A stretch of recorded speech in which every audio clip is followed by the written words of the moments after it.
Kandidatja e Partisë Demokratike në listat e hapura për Tiranën, Adriana Kalaja, ka sulmuar direkt Jorida Tabakun.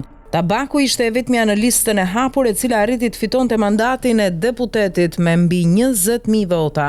Por brenda Selis Blu ka zëra publik tashmë që numri i madh i votave të saj ka ardhur prej investimit të Edi Ramës. Listat e hapura kanë sjell garë të ashpër mes kandidatëve brenda partisë. Adriana Kalaja, e cila ishte në listën e hapur të kandidatëve të Tiranës, ku mori 2826 vota, e quan Jorida Tabakun suden e Partisë Demokratike. Sipas saj, votat ja ka bler Rama për të poshtëruar Berishën dhe për të mbuluar blerjen e të vetëve si të Sara Miles. Kujtojmë se Jorida Tabaku është një ndër emrat më të fortë në Partinë Demokratike, ku ka marrë pjesë në shumë komisione parlamentare dhe ka bërë një fushat shumë aktive në këto zgjedhje.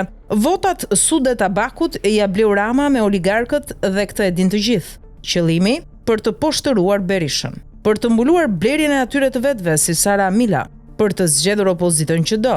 Do ja shojnë hajrin shpejt sudes e do Raman kryet Partisë Demokratike, paralajmëron Adriana Kalaja.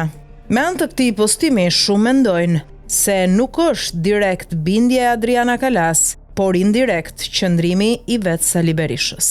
Të shohim se ç'do të prodhojë në vazhdim lufta brenda llojit e sapo nisur në Partinë Demokratike.